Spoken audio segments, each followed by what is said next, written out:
up! ಒಂದು ದಿನ ಪುಟ್ಟ ಹನುಮಂತನಿಗೆ ತುಂಬಾ ಹಸಿವಾಗಿತ್ತು. ಅವನು ಆಕಾಶದ ಕಡೆಗೆ ನೋಡಿದಾಗ ಅವನಿಗೆ ಹೊಳೆಯುತ್ತಿದ್ದ ಸೂರ್ಯ ಕಂಡನು. ಅದು ದೊಡ್ಡ ರುಚಿಯಾದ ಹಣ್ಣಿನ ತರ ಇದೆ, ನಾನದನ್ನ ತಿಂತೀನಿ. ಹನುಮಂತ ಮರುಕ್ಷಣ ಯೋಚಿಸದೆ ಆಕಾಶಕ್ಕೆ ಹಾರಿದನು ಮತ್ತು ಸೂರ್ಯನ ಕಡೆಗೆ ಹಾರಲು ಪ್ರಾರಂಭಿಸಿದನು. ಅವನು ಸೂರ್ಯನಿಗೆ ಹತ್ತಿರವಾಗುತ್ತಿದ್ದಂತೆ, ಇದು ನಾನು ನೋಡಿರೋ ದೊಡ್ಡ ಹಣ್ಣು, ನಾನಿದನ್ನ ತಿನ್ನಲೇಬೇಕು.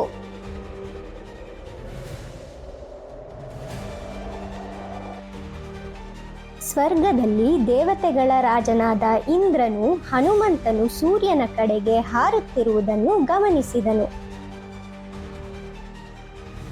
ಈ ಪುಟ್ಕೋತಿ ಸೂರ್ಯನ ಹಣ್ಣು ಅನ್ಕೊಂಡಿದ್ದಾನೆ, ಅವನು ತುಂಬಾ ಹತ್ರ ಹೋದ್ರೆ ಅವನಿಗೆ ಅಪಾಯ. ಹನುಮಂತನನ್ನು ರಕ್ಷಿಸಲು ಇಂದ್ರನು ವಜ್ರಾಯುಧವನ್ನು ಎಸೆದನು.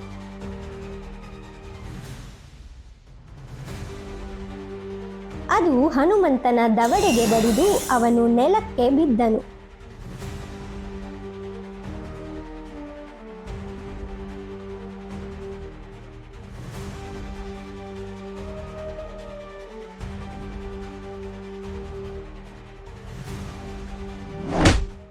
ಅಯ್ಯಯ್ಯೋ, ನನ್ನ ದವಡೆ ತುಂಬಾ ನೋವುತ್ತಿದೆ. ಮೇಲಿಂದ ಇದನ್ನು ಗಮನಿಸಿದ ದೇವತೆಗಳು,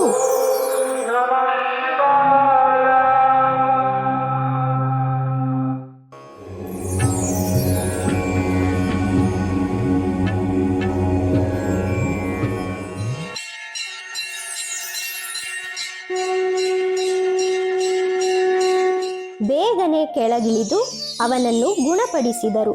ಮಹಾಶಕ್ತಿಗಳಿಂದ ಅವನನ್ನು ಆಶೀರ್ವದಿಸಿದರು. ಸಂಸ್ಕೃತದಲ್ಲಿ ಹನು ಎಂದರೆ ದವಡೆ ಎಂದರ್ಥ. ಹಾಗೂ ಈ ಹನು ಎಂಬ ಸ್ಥಳವನ್ನು ಮಂಥನ ಮಾಡಿದ್ದರಿಂದಲೇ ಅವನಿಗೆ ಹನುಮಂತ ಎಂಬ ಹೆಸರು ಬಂತೆಂದು ಪ್ರತೀತಿ ಇದೆ.